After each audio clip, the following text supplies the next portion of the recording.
Yeah, It make makes us look stupid. Yeah, does it make everything a verb? Yep. And I'm like, what do you know? You're like, I don't know what you're trying to say. And I love those movies and books, but like they won't watch. They just don't like Katniss. I don't know. I don't know. Forced to. Yeah, I know. Sounds awful. I liked some. All right, what am I doing? Okay. Like, let's just talk about Hunger Games. I'm so down. I read it like 3 times. I saw this like. So sorry.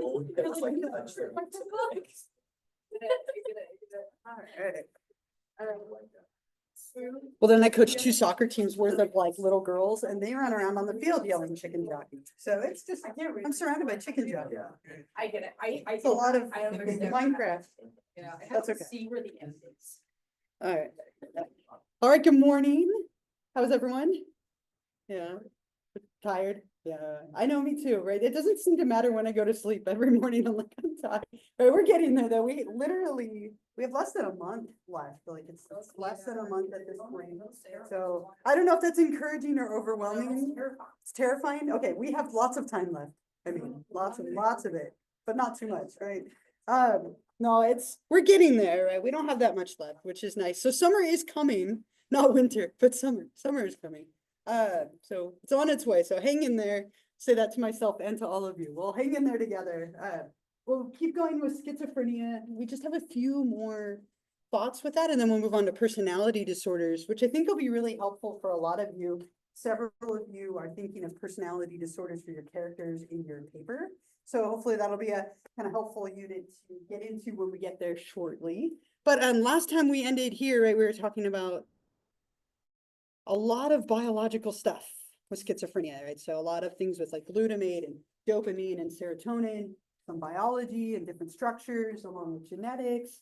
But that diathesis stress perspective was a big one. It came up a lot, right? Where we have something that kind of pushes us with that biological predisposition that we might have. One other kind of group of ideas, and these are much smaller, but worth mentioning. Freud, of course, with Freud, he went back to the mother, right? So Freud believed that schizophrenia was caused by something that he called a schizophrenic mother, a cold, domineering, uninterested like mother. So I tried to find someone who looked cold and angry, right? But someone who was really like criticizing and cold and distant. Freud thought that growing up with specifically a mother figure like that could lead to things like schizophrenia. Not a lot of like support for that, though obviously growing up with a mother or a parent like that can have some attachment related issues, a lot of like mood related issues, but not so much with schizophrenia. But it was a very popular idea for years that it all went back to the mother and that relationship with your mom. Very, very Freudian. From a sociocultural perspective, we look at family dynamics. So kind of building off of Freud, but a little bit more. From this perspective, we talked about the level of expressed emotion in a family. That sometimes people growing up in really like hostile, difficult family environments might be more prone to schizophrenia. It's almost like it's another factor setting the stage. It's thought that it can play a role, but it's not really understood what role that would be. Right? It's kind of hard to isolate out like factors like these. A little bit easier to look at genetics and biology and things like that. But there are some pieces of evidence that maybe the family dynamic, the socioeconomic status, the level of hostility, some of those factors might play a role. It's just not really understood to what degree, if that makes sense. So mainly biological stuff, a little bit of environmental. And when it comes to treatment, because so much of it is biological, that's really the biggest focus of treatment. But piggyback off of some of the side thoughts of causes, here's a few side treatment things. If you remember back, way back, chapter 1, which feels like an eternity ago at this point, we talked about something called milieu therapy.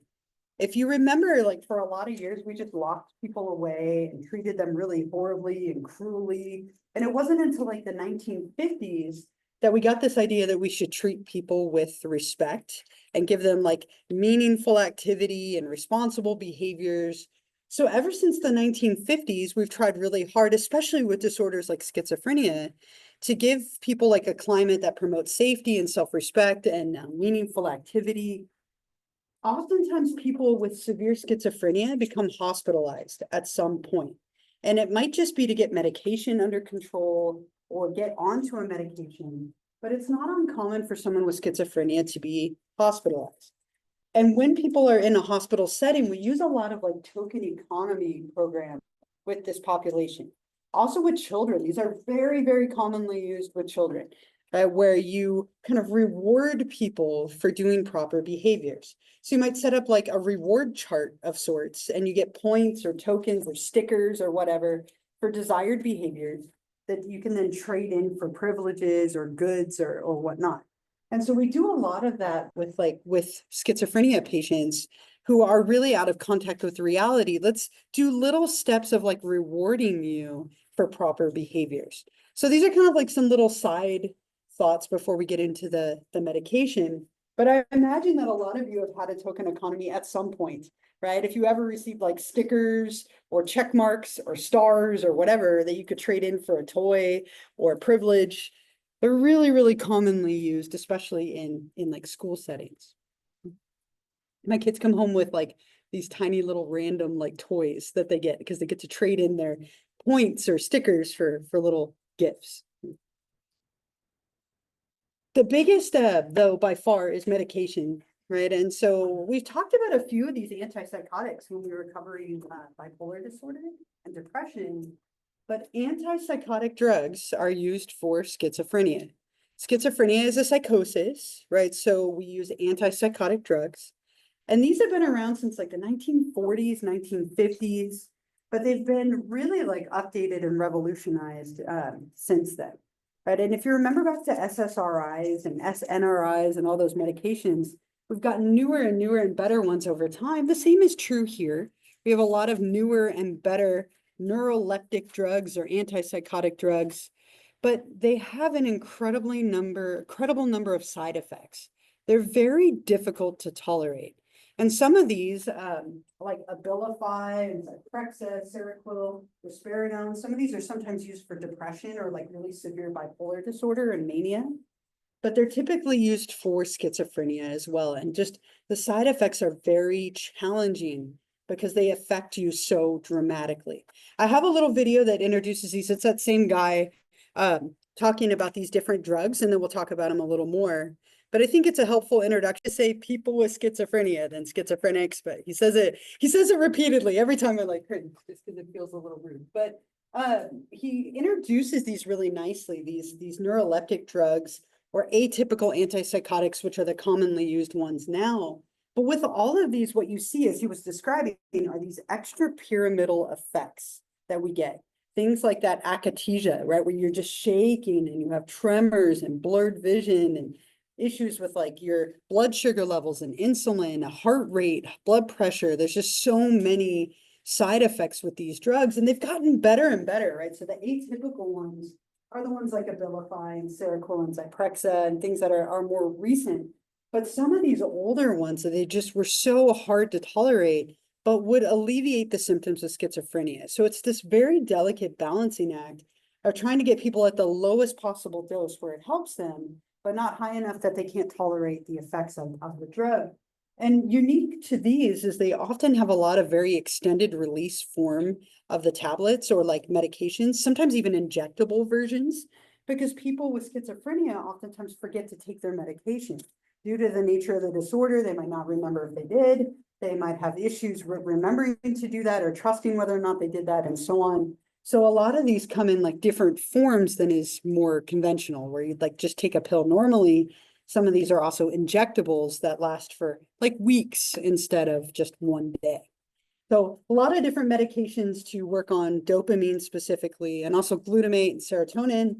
But as I mentioned, a lot of side effects, especially those extrapyramidal like restlessness kind of ones, which can lead even to like a situation called tardive dyskinesia, where people have like long-term Parkinsonian effects, even years after they've taken some of these drugs. Difficult to tolerate, but really helpful. Any like thoughts or comments, questions, anything here about any of these things here? Yeah. I was to Hysterical. Yeah. To help my insomnia. Yeah. And it caused restless legs. Yep. 10-hour flight. And so then I immediately started. Yeah, right, and that's that restlessness, right? And restless leg syndrome is so uncomfortable, right? I mean, we talked about it before. So I was just like really cautious of it. Yeah. Then I started getting it and I was thinking of and I was like, absolutely not, that's not happening. So did it go away after you stopped taking the Seroquel? It went away for the most part. Yeah. Every once in a while though, I'll get it and it is painful and annoying. Yeah, and that's the hard part with these is sometimes it can cause like a lifelong change. So it's good that it mostly went away, right? Mostly. I get it when I'm tired, like too. So I understand that's uncomfortable, especially on a flight. Okay? Was there another hand? So one last thing here, we try not to hospitalize everybody anymore, right? Hospitalization has really fallen out of favor. We also talked about this in chapter 1 too, that we tend to deinstitutionalize now. Like, so rather than putting people in these long-term psychiatric hospitals, it's more like outpatient facilities and so on, halfway houses. And the tricky thing with schizophrenia is we get what's sometimes called the revolving door syndrome of treatment. And part of this is because we try so hard not to hospitalize. But what happens is people go in to get on their medication and get everything under control, and get everything set and then release them out into the world. Couple of weeks or like a month go by, they fall through the cracks again, they're not taking their medication, so they're back in the hospital. Get them set and then we release them. They're like in and out of facilities. So we call that the revolving door syndrome. We see that a lot with schizophrenia, just because, again, the nature of the disorder makes it hard to remember to take your medication. And so we have a lot of like promise of community treatment, but a lot of people don't get the treatment they need with this disorder.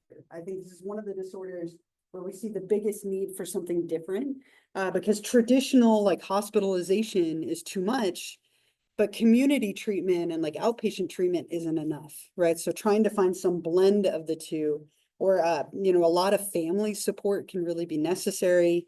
It's a very challenging disorder to treat, just because, again, of all of those different symptoms that we talked about last time. So trying not to hospitalize people, but oftentimes that leads to its own level of issues with people being kind of in and out of treatment. All right. Other thoughts, stories, questions, anything related to schizophrenia before we leave it behind? Any other thoughts or comments or anything? Yeah. So you said that some people, as they grow, this schizophrenia is almost like not wears off, but you said like they can deal with it better throughout their life. Is that like 4% of the time that happen? Yeah, so we talked about that with this slide, right? If I go back, there it is. So like 25% of people stay in that early phase and they never progress. About 50% of people stay in an active phase, and then about 25% more, the other 25%, will kind of return back to almost like an early level phase. So for some people, it never gets worse. And for some, they kind of cycle through the whole thing and they go back to like that early level of functioning. But a lot of people, like half of people with it, require consistent treatment. If there was like a very specific cause, so let's say someone gets drug-induced schizophrenia. Once they get that drug out of their system, if they're lucky, the schizophrenia will go away. If they're unlucky, it could be a lifelong change. So that's where you get some of that variability, right? But if it was caused by something very specific and we treat the specific cause, it might go away, in theory. Anything else? Any other thoughts, comments, anything? Yeah. Yeah. Sure, with any kind of medication, right? Because back in like the 80s, we really started shutting down a lot of those psychiatric hospitals, right? Like Cal State Channel Islands, right? Used to be a psychiatric hospital. I don't know why I pointed that way. Whatever way it is, right?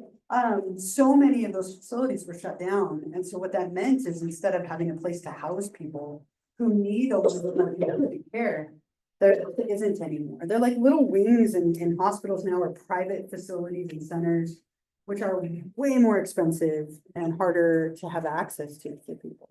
So yeah, it's a problem, period, but especially with schizophrenia. All right. So leaving this one behind, we will go to chapter 13, personality disorders, a really interesting group of disorders, kind of controversial, right? Because we're in essence saying it's your personality that is the disorder. So these aren't always the most well received, but they're relatively common. There are 10 of them that we'll talk about. And they tend to fall into a couple of different categories, 3 different categories. How many of you suspect your character in your paper has a personality disorder? Again, a lot of you, right? These are very applicable, I think, to a lot of your papers, if I remember correctly. So when we talk about personality, and I haven't taught this class in forever, we used to have a personality theories class here, Psych 16. Last time I taught it, my twins were born, like literally on the last day of class, they were born. So it's been 11 years since we've had it here. No one's taught it since, which is odd. It was such an interesting class. See if we can bring it back. But personality is your unique and enduring patterns of thoughts, feelings, and behaviors, right? Each one of you has a personality. It's everything that makes you who you are. All the things you do, the thoughts you have, your preferences, the way you interact with the world and yourself. And it's this pattern of inner experience and outward behavior. Now, hopefully, you all have one personality. If not, you have which disorder? Okay, which is now called DID, dissociative identity disorder, right? So one personality, if you have more than one, then you have dissociative identity disorder. So with personality disorders, as a side note, technically you should only have one of them. Okay, so it's not always like a hard rule. Sometimes we do that NOS category that we've talked about a few times, but technically you can only have one. If you have more than one, you have more than one personality. So traditionally, we only diagnose one of these, just as kind of as a side note. And traditionally, we try to not diagnose these in children. Typically, we wait till someone is 18 or at least in their late teens, because you're still developing your personality and growing and changing quite a bit up until that point. Yeah. What if you have multiple friends within your identity? No, that's okay. Right? That's adaptive, right? And I imagine a lot of people are that way, right? Like I'm very different from different groups of friends, or like with my parents, my family, rather than like my friends, or my coworkers rather than my like friends, right? That's just kind of adapting to the situation. You're kind of picking up different parts of your personality with different people. That's not a disorder, right? That's a good thing. That's adaptive. But if it were so extreme that you didn't remember what happened when you were in those different like friend groups, because you really went into a different personality, that's when it becomes something different. But no, that's not a problem. That's a good thing. So with personality disorders, what we're saying, oh look, Snow White. Speaking of Snow White, I forgot that that was in here because of the different dwarfs are characterized by one thing, right? We were talking about Snow White before class. But personality disorders are when you are kind of having this problematic pattern of ways that you interact with the world. You are so rigid in the ways that you interact with yourself and the world around you that it becomes a problem. Most of us have that flexibility, kind of like you were asking, right? You're flexible enough to adapt to different situations and people and so on.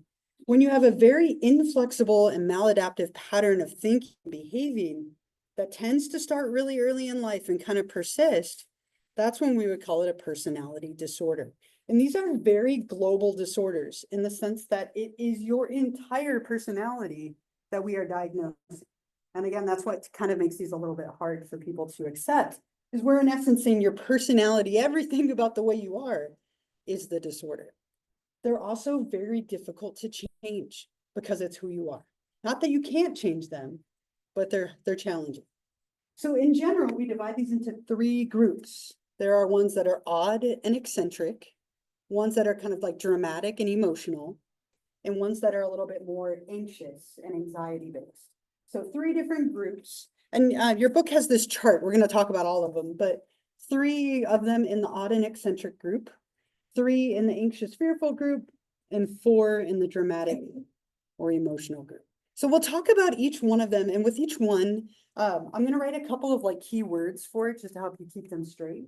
There's a lot of overlap in these, especially like within categories. So I'll give you a couple of kind of keywords for each one. And I have lots of little clips to try and help too. So starting with the odd and eccentric disorders. Right, so these are ones where people have like kind of odd or peculiar behavior.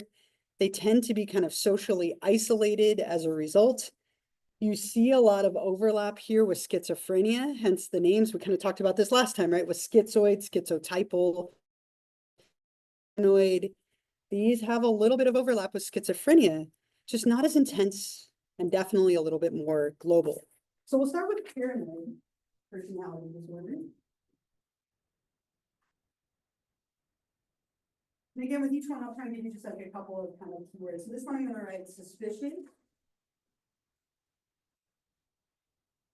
Don't trust others. You're always looking for like hidden meanings.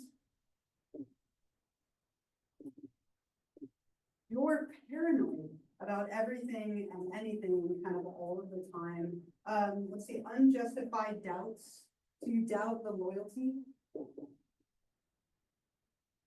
of people. This is a pervasive pattern of not trusting the world around you. And if you remember, we talked about delusions, right? There were paranoid delusions. This person has delusions of paranoia, false beliefs about the world around them that you can't trust other people. You're really hypersensitive to any kind of threat or trick. You always think that people are watching you or maybe out to get you, that there are hidden meanings to every little thing, that things aren't what they seem. You don't trust other people because they're probably going to deceive you or harm you or manipulate you in some way. You believe that everyone kind of means you harm. And as a result, you don't tend to get close to people. A lot of conspiracy thinking and like paranoid thinking, like everything must be something bigger, looking for the hidden meaning in everything. And it's kind of exhausting, right? People who do this is just like this constant, you can't shut it off. It's not as severe as like a paranoid delusion and schizophrenia, but it goes across everything. So it's just pervasive. It's like in every little interaction you have, why did you say that? What did you really mean by that? Are you really like a good person? Do you really like me? Like kind of everything you're doubting and thinking about hidden meanings or deeper meanings. I have an example of this. He mumbles a lot in this clip, but conspiracy theory, it's kind of an older movie, but he's looking for hidden meanings in everything. Very common to like set traps and things because you believe people are going to break into your house. So I'll play this clip for you. I think it's a good example. Like, why is the shuttle launching here? Why is the president going there? Like trying to find all these like hidden potential connections between things in the news. You see him set these traps in his house, right? So not enough to have one lock, but having multiple locks and then having like a bottle and something propped up. So if someone snuck in without you knowing, those things would be knocked over, right? Taking the back door to get in, locking up your food, right? Which I think is funny. Maybe if you have roommates, that's helpful, right? But he has everything locked in his fridge, locked within it. Clearly no issue with hygiene, like stuff, like the way he uses a spatula to kill it and then hangs it back up. I'm like, yeah, that's not his issue, but that would bother me. But really like really paranoid, hidden meanings into everything, that lack of trust, having to take like back entrances into his own home, and then just kind of constantly preparing for the worst. Very common with this, just pervasively paranoid and distrusting of the world around you. Any like stories or questions, thoughts about that one? Right? Anything at all about paranormal? Almost? Realize I'm sure. when I go to this house, like if I was in the kitchen, you'd watch me because I think it was rock collection, maybe everything's still there. That was a bar in the back door if you ever went back outside. Sometime I used to go that over. Yeah. Yeah, interesting, right? Sometimes you see people in a different light that way, right? Which is interesting. And like anything else, it's on a spectrum. So you can have people who have this but manage it pretty well. And then people who it's so bad that they have literally no social connections because they don't trust anyone. And it can be so prominent that it teeters on like schizophrenia, right? So yeah, it could be, right? Next time you go, I'd be like, right? Interesting. Anybody else before we get to the next one? Anything else? Yes. I love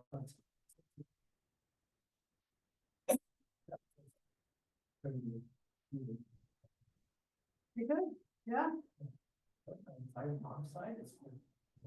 yeah. One time my grandma unplugged the fan and it was running on the mobile. And so then you learn to unplug the fan and other things, like, it's so funny how our parents and grandparents or whoever, like role models, can teach us things that we don't even understand why we do sometimes, like, yeah, it might be that passes down generationally a little bit, right? Like if your parents or grandparents are really paranoid, you might be really paranoid, or you could swing the other direction and refuse to be that way. So sometimes we end up like our parents or at the polar opposite of our parents, which is interesting. And from an attachment perspective, we tend to pick partners who are like our parents, which is disturbing, but interesting, right? Right on, schizoid and schizotypal sound a lot like schizophrenia, right? They have elements in common. It's a lot of those like negative symptoms of schizophrenia that we talked about. So schizoid, let's start with that. And again, kind of sounds a little bit like schizophrenia. Schizoid.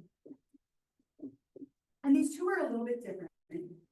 Schizoid is somebody who tends to be very, very solitary.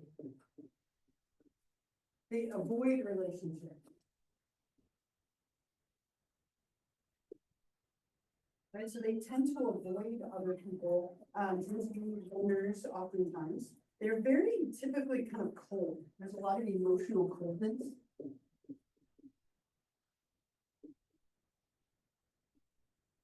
And not a lot of like warmth or emotional expression, very restricted range of emotion.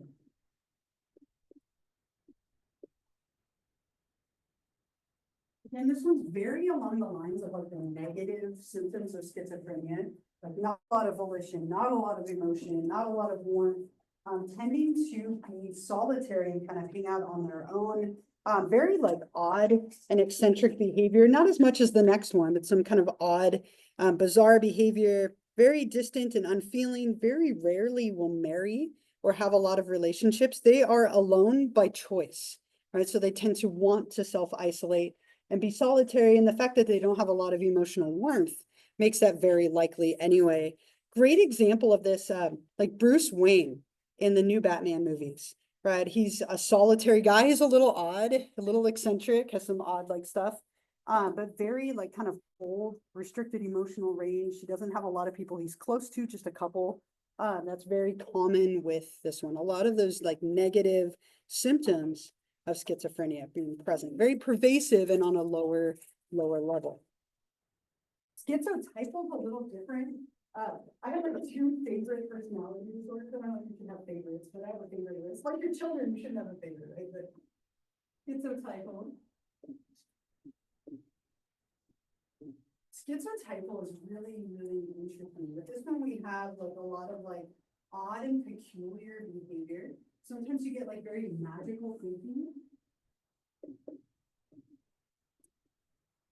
where people tend to have like odd perceptions and beliefs about the world around them.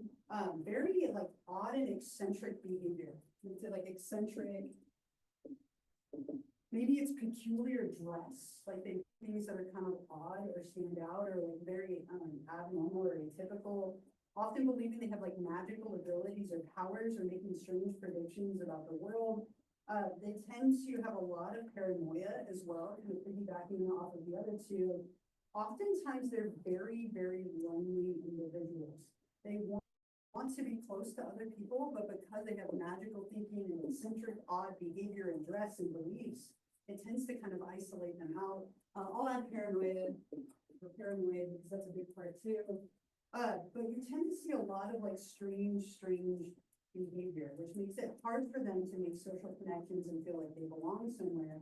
I had a friend in high school, and this will just give you some small weird insight into my high school life here. But I had a friend in high school who everyone called knee pads. And the reason they called her knee pads is because she wore knee pads to school every day, and elbow pads, and sometimes like other like random things like that too.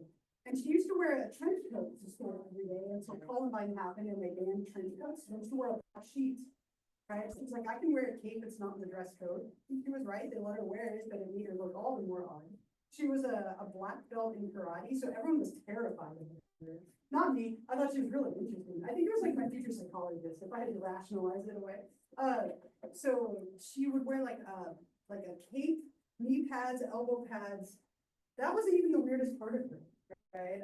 She believed that the world was going to end. And when it did, she would turn back into her dragon self. She believed that she was half human, half dragon. Okay, her dragon half was male, her human half was female. Really interesting. Even like had a dragon name. I've tried to remember. I even tried to find her. Like I don't even know where to start on that. But I thought it'd be interesting to see all these years later, right? But half human, half dragon. And she would walk around the school and randomly like flick people with her dragon tail. And like I never saw a dragon tail or anything weird, but she'd try and flick people to knock them over with the dragon tail all the time. She would randomly go like this to try and sprout her wings. But really like weird, odd person. And it's interesting thinking about it now as an adult. She had a really horrible like home life. Like her parents were divorced, there was a lot of violence and like very unstable environment. And so a lot of that like magical thinking and like some of those things probably came out of that. But just such an interesting like individual. And it's often someone who stands out as being odd. Like they dress oddly, they're kind of peculiar, like they march to their own beats, but in a very like extreme way. And so oftentimes their clothing or their beliefs or their mannerisms make them tend to stand out. And that was definitely the case with her. When she turned 18, she even changed her name legally to her dragon name, which is probably why I can't remember, because I don't remember her dragon name. It was like Kai Starin something. I don't know. It was a long time ago at this point. But very, very like odd and often feel very uncomfortable in relationships because they don't trust other people. It's that paranoia again, but tending to be kind of lonely, wanting to belong, but feeling very othered. Yeah. I don't know, right? I have no idea. It'd be interesting to know, right? I would love to know out of curiosity. If I ever find out, I'll let you know. Yeah. Yeah, yeah. So what is, signs of like With both of these, right? Really with all three of them. if they do have like real more Severity, right? So typically with personality disorders, people can still function, not always, but can still kind of function and interact and carry on a life. With schizophrenia, it's so severe that it interferes profoundly. But schizophrenia is on the spectrum too. So someone could have very mild schizophrenia and very severe one of these, and they could present very similar. So it's looking at when did it start? If it started young, then it's persisted their whole life. It's probably a personality disorder. If it started later, like typical schizophrenia onset, then we might get that. It also might be that you try medications. If they respond to them, then we might diagnose it that way. It can be challenging if they're at like the extreme end of the spectrum for either. It could be hard to tell the difference because there's a lot of overlap, even the names, right? There's that split, which makes them overlap. Is there another? Yeah.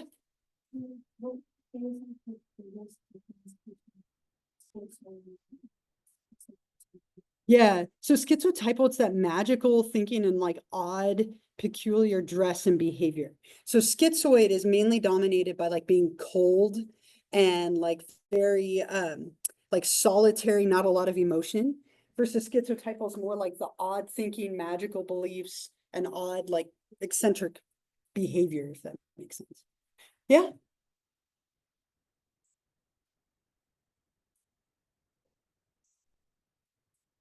Really? Yeah, well, it's called solitary shell. And like, I mean, like, yeah, this all. yeah, it's like this theory about it's like, oh, like Okay. You have to find it and email it to me. Oh, all right. I'll be curious to. I'll listen to it. I'll listen to anything. Clearly, if I've seen Minecraft 3 times, I'll listen to anything. 3 times. It's only been out like what, 2 weeks? I've seen it 3 times. Right? 3 times is one too many. It was a good movie. I'd see it. I have an example of me. She's so always hiding from everything. But I was like, yes, she used kind of thinking that's really common, right? And I think she's a great example. Her dad's a great example. Just that odd, kind of peculiar, eccentric behavior. And all 3 of these are marked by that odd, kind of eccentric a paranoid sort of behavior, a lot of like negative symptoms of schizophrenia. The next group are the dramatic ones. Dramatic personality disorders have a lot of emotion, like erratic emotions, makes relationships really difficult. These two on this slide are the most dangerous of the personality disorders. The first one is most dangerous to others. The second most dangerous to self, right? So these two are some of the more like impactful of all of the personality disorders that are out there, of the 10. So antisocial personality disorder, what are the common names for this one? Yeah. Sociopath and there's one more. Psychopath, right? Yeah, and those actually refer to the causes of the disorder. So the technical name to be a sociopath or a psychopath is antisocial personality disorder. Psychopath and sociopath refer to whether or not we think it's environmental causes or more like genetic and biological causes. So interesting, kind of common phrase versus the technical diagnostic name. So with antisocial personality, let me write some words. All right, I'm over here, so I don't have to erase it. Antisocial. With someone who has antisocial personality, there tends to be a lot of like lying, conning, and deceit.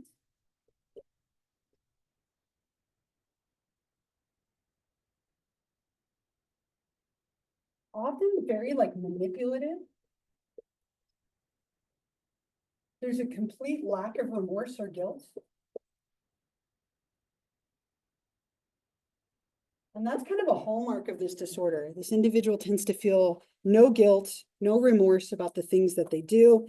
They tend to fail to respect lawful behavior. Fail to respect lawful behavior. Now, in order to be diagnosed with antisocial personality disorder, you have to be 18.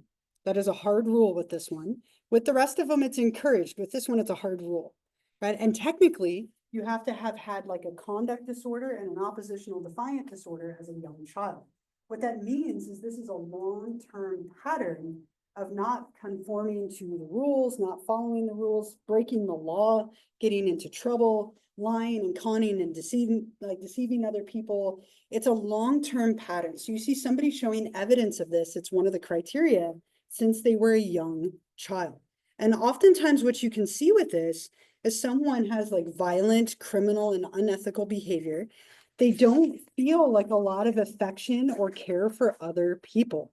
They will manipulate, harm, lie, deceive, con other people, and not feel bad about it at all. And like everything else, it's on a spectrum, but there's a lot of that like lack of guilt or lack of remorse. Oftentimes kind of intelligent and charming. There's often a superficial charm that comes with this disorder. Like they can turn it on when they want to. And then underneath it though is this like ruthless side. A lot of examples of this in film, right? Hannibal Lecter, great example. Again, intelligent, charming, very like alluring, but vicious and brutal underneath it. Alex from A Clockwork Orange. I always think of Joffrey from Game of Thrones, right? Or Ramsay from Game of Thrones, like other examples. Dexter is another like classically portrayed example. Yeah. Yeah, Patrick Bateman, right? It's another one. American Psycho is another like great example. There's this just like ruthless killing element. It doesn't have to always be violent, but oftentimes it can be, right? Whether it's just manipulative, or actually violent and criminal, it can go either way, but it's often very dangerous to other people, right? Because this person will flip on you and hurt you and harm you and not care, right? There's just this disconnection between what they do and what they feel. And that's very common with this disorder. There's a lack of empathy. Sometimes it's like an overlooked piece of this. There's no empathy. You can't put yourself into somebody else's shoes, so you don't feel bad about the things you do.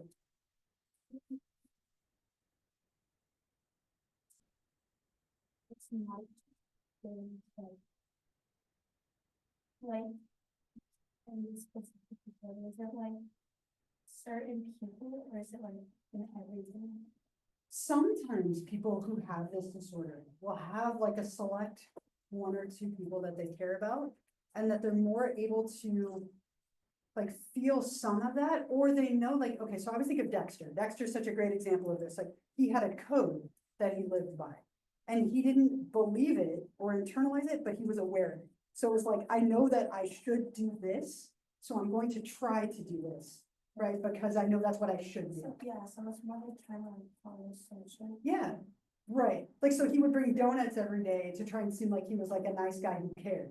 He was just doing it to follow the code that his dad had taught him, right? Or, I think I have a clip I'm gonna show you where he's like trying to make himself cry to look like he cares, but he doesn't, you know? And it's so like, he had like really high awareness and insight, which can make it a little easier to live with. But typically, like maybe one or two people that matter. What was that? Yeah, like Rita mattered, and then there was one other woman who came into it that mattered, and then like his son, right? But other than that, like it was very superficial. Like it's like he's doing it because he knows he's supposed to, rather than because he genuinely feels it. I have an example of that. So I have a clip of like, it's like a compilation of lack of empathy clips from Dexter. And I think it shows that piece because that is a really overlooked piece of this disorder. People tend to think, oh, they have to be violent.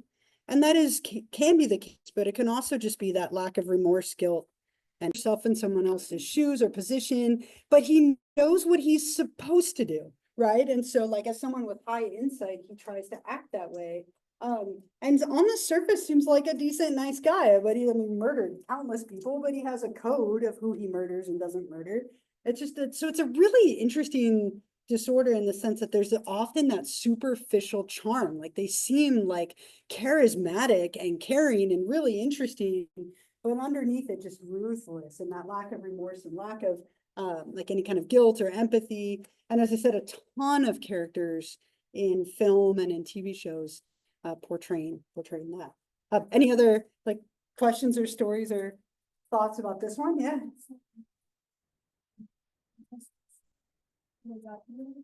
So I know when you diagnose an aging but like, is it often seen like at a younger age? Yeah. Or is it something that like people don't really notice until like they're adults? Like I mentioned, you actually have to have seen it at a younger age. So one of the criteria is that you had to have either oppositional defiant disorder or conduct disorder, which are childhood disorders where you don't conform to the laws and the rules. So like in the one person says like you killed he says he killed his dog, the neighbor's dog, right, as a kid. That would be an example of his like violent behavior as a child. You actually have to show evidence as a little kid, but you can't diagnose it until you're 18. So that's one of like the criteria, is that it's been present all along. And then when you're an adult, you can have this. Yeah.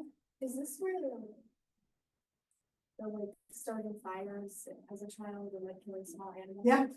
Yeah, and that's where like hurting the animals is a really strong and correlative like precursor to this, right? Because animals are helpless and like more innocent, so harming things that are younger or more innocent than yourself, especially animals, is a huge red flag. If you see that in children, it's often a precursor. So it's not doomed, but it's very strong correlation between the two.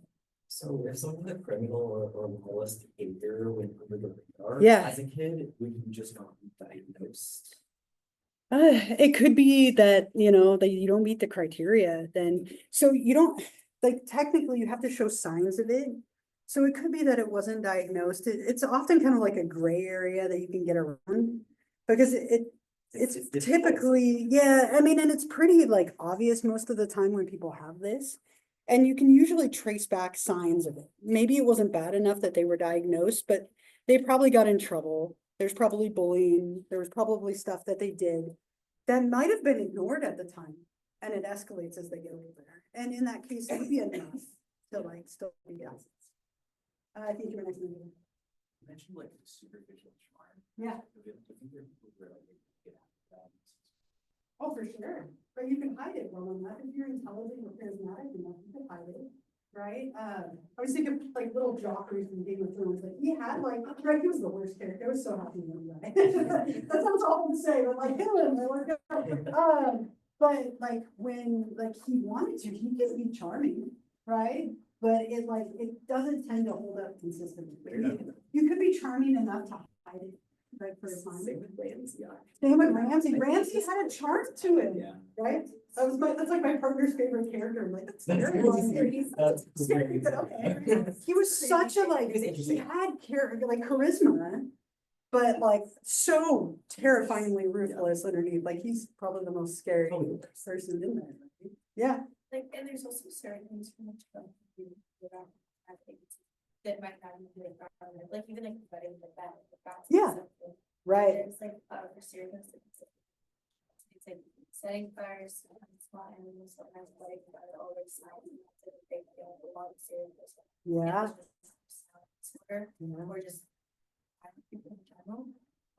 Yeah, but- that you can trace it back. Exactly, like, cause it's like, it was most of this time, when you have like the hindsight. It's Yeah. like, you're like, oh, God. Right. It tends to be very clear looking back. I have this little video of Emma, the first one who came in, right? And when she was little, she used to put these little fake toys in a blender and then blend them and laugh like maniacally. And I remember looking at my partner like, like, are we gonna look back on this moment one day and be like, that's when it started, right? And like, totally no, like she was just being creative, but she put these little like stuff, like dolls and like dogs and cats in this blender, like a toy blender, and hit it and then just giggle like an evil like little villain.